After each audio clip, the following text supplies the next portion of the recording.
Halo teman-teman, di kesempatan kali ini saya akan membahas salah satu serial yang legend yang dulu sempat tayang di televisi, yaitu Return of the Coded Heroes yang mungkin lebih kalian kenal dengan kisah Yoko dan Bibi Lung.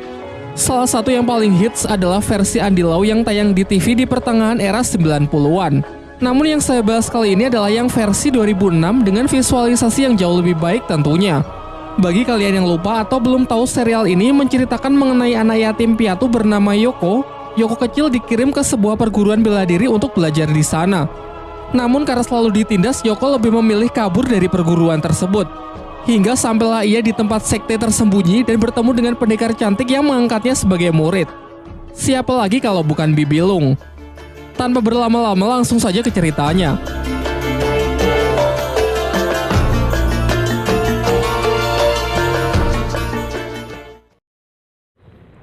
Pada suatu ketika, keluarga Liok mendapatkan teror dari mantan kekasihnya yang bernama Lee Mocho, si wanita iblis.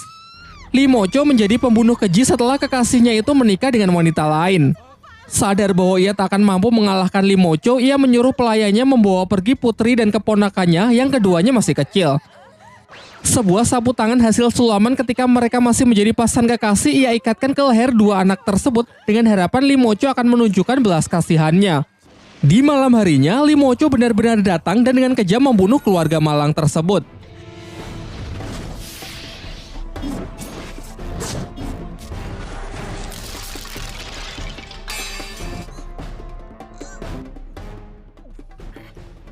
Setelah itu, ia juga lanjut mengejar para anak-anak untuk membunuh mereka. Beruntung seorang pendekar tua berhasil menghentikan kekejamannya itu, meskipun satu anak tak dapat ia selamatkan karena berhasil dibawa kabur oleh Lee Mocho untuk ia jadikan budak. Scene beralih memperlihatkan seorang pria bernama Kue Cheng mengantarkan Yoko kecil untuk belajar silat di perguruan Chuan Chin.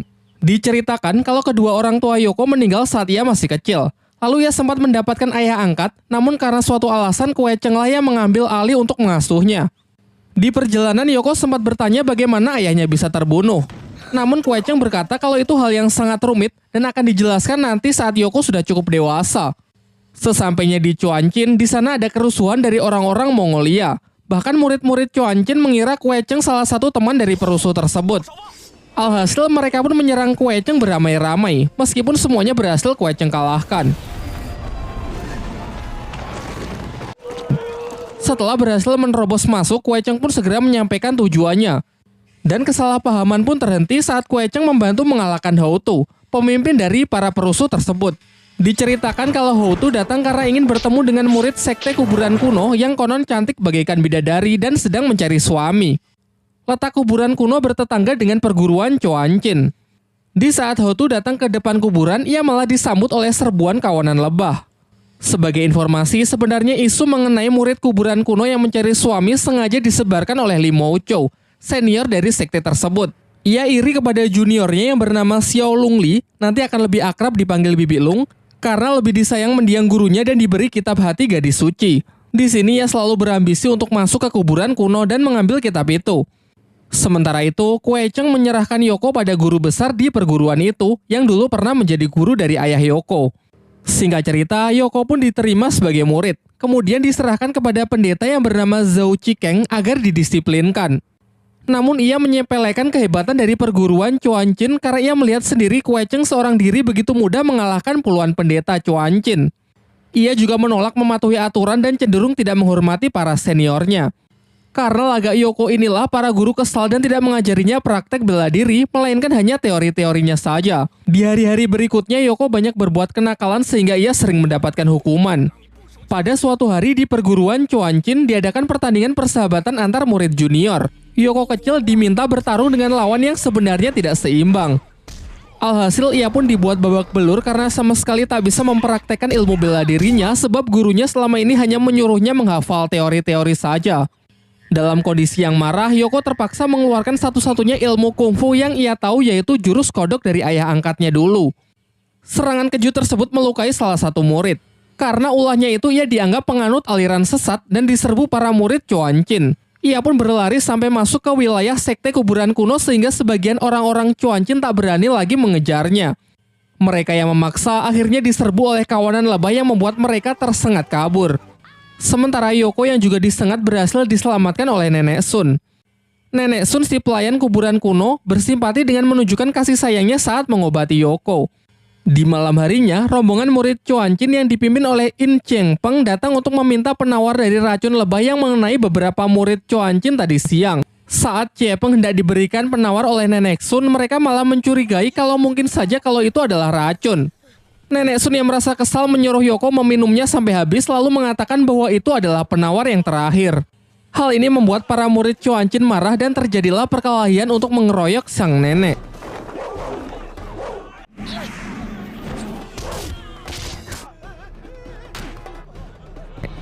Sampai akhirnya senior Chuanchin turun tangan untuk menghentikannya, namun malah secara tak sengaja membunuh Nenek Sun. Di tengah kepanikan itu, Bibi Lung muncul dengan ilmu meringankan tubuhnya. Diperlihatkan kecantikannya membuat Peng sama sekali tak berkedip.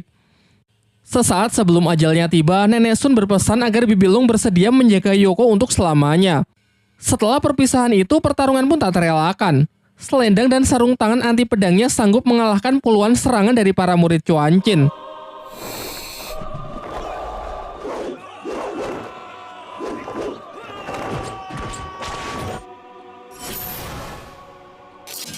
Sampai akhirnya si pembunuh pun mengaku bersalah dan hendak menebusnya dengan nyawanya sendiri. Namun saat akan menghunuskan pedang ke lehernya, ia dicegah oleh senior Chuanchin lain.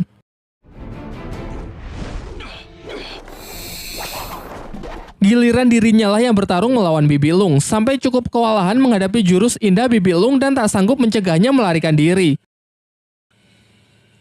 Atas permintaan terakhir dari Nenek Sun, Bibi Lung membawa Yoko ke kuburan kuno untuk diasuh sebagai muridnya. Tetapi tinggal di sana membuat Yoko kurang nyaman. Terlebih lagi di tempat tersebut lembab dan sangat gelap.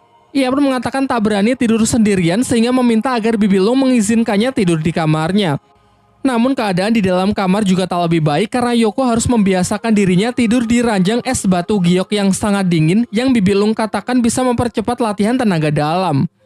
Sementara ranjangnya dipakai Yoko, Bibi Lung membentangkan seutas tali untuk dijadikan sebagai alas tidur. Walaupun Bibi Lung tegas mengajari Yoko kecil, tapi Yoko menyadari kalau Bibi Lung sebenarnya berhati lembut. Terlihat dari caranya memukul yang tadinya keras perlahan mulai melemah. Yoko lalu bercerita tentang masa kecilnya di Pulau Bunga Persik serta pertemuan dengan ayah angkatnya yang mengajarkannya teknik kodok. Namun tiba-tiba sang ayah angkat pergi lalu ia diasuh oleh Kue Cheng yang kemudian menempatkannya di perguruan para pendeta itu. Keesokan harinya, Bibi Lung resmi menjadi guru dari Yoko. Namun meski begitu, Yoko enggan untuk memanggilnya sebagai guru karena mengingatkannya pada guru-guru di Chuanchin. Maka dari itu ia tetap memanggil gurunya dengan sebutan Bibi. Yoko kemudian menjalani ritual meludahi gambar Wang Chongyang, pemimpin dari perguruan Chuanchin terdahulu sebagai tradisi murid sekte kuburan kuno. Dari kisah yang diceritakan Bibi Lung, Yoko menyimpulkan bahwa leluhur guru kuburan kuno sebenarnya menyukai Wang Chongyang. Di saat yang bersamaan, Peng datang ke kuburan kuno untuk meminta Yoko secara baik-baik.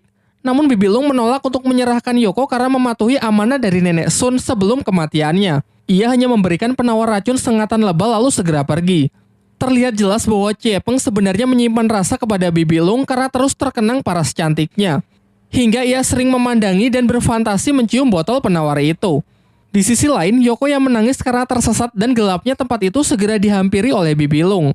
Kemudian Bibi Lung menjelaskan bahwa kuburan kuno sebenarnya adalah sebuah labirin bawah tanah yang diciptakan nenek moyangnya untuk mencegah datangnya orang-orang jahat. Mereka para pendatang akan tersesat di labirin ini. Sementara Bibi Lung sendiri sudah terbiasa dengan tempat ini meskipun tak ada pencahayaan sedikit pun. Sementara itu, Zhao Qiekeng dimarahi senior Chuanchin karena dianggap telah gagal mendisiplinkan Yoko kecil.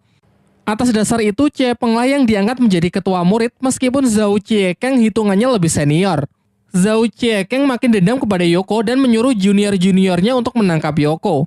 Untung di saat bahaya, Bibi Lung selalu datang menolongnya. Singkat cerita, Yoko mulai berlatih ilmu kuburan kuno. Tahap pertama, ia harus menangkap 3 burung pipit sekaligus tanpa melukainya. Yoko yang sangat berbakat bisa menyelesaikan latihannya dengan sangat baik. Selain itu, hubungan mereka juga semakin lama semakin dekat.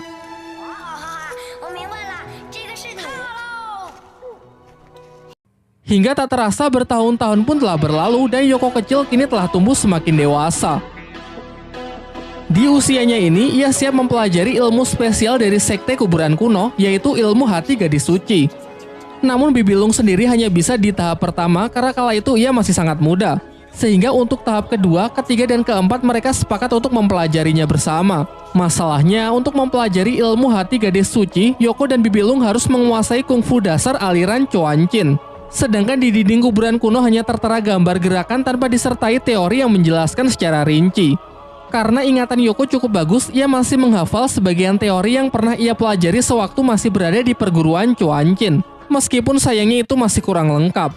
Sehingga ia memiliki sebuah ide untuk mengerjai salah seorang pendeta Chuanchin demi memaksanya memberitahu teori lanjutannya.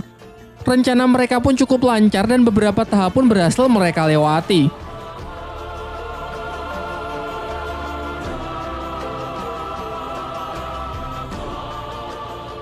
Namun pada tahap selanjutnya, Yoko dan Bibilung hendak melewatkannya. Sebab di tahap ini tidak pantas dilakukan oleh orang yang berlainan jenis kelamin. Yaitu mereka harus bermeditasi berhadapan tanpa berpakaian. Karena pakaian dianggap dapat menghambat aliran tenaga dalam saat proses latihan. Yoko kemudian menemukan sebuah ide dengan mengajak Bibilung pergi ke suatu tempat yang ia temukan saat berburu kelinci. Yaitu sebuah hamparan bunga yang cukup untuk menghalangi jarak pandang mereka sehingga meditasi bisa berjalan lancar tanpa Salfok melihat kemana-mana. Akhirnya mereka pun sepakat untuk memulai latihan malam ini. Di malam harinya, mereka benar-benar memulai meditasi di taman bunga itu sesuai petunjuk di dinding demi menguasai ilmu hati gadis suci. Secara kebetulan di malam itu juga Ciepeng keluar karena tidak bisa tidur memikirkan Bibilung. Sehingga ia pun berjalan-jalan mendekati kuburan kuno. Zhao Qikeng yang mempergokinya mengancam akan memberitahukan senior Chuanchin atas masalah ini. Sebenarnya ia masih dendam karena merasa iri kepada Ciepeng yang diangkat jadi ketua murid menggantikan dirinya. Di sini mereka pun berdebat dan bertarung.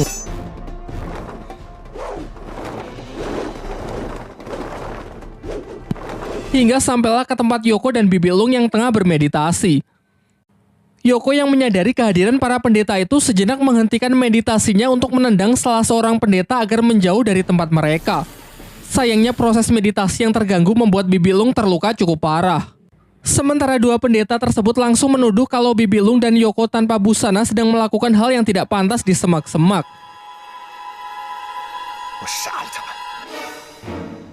Lanjut ke bagian 2.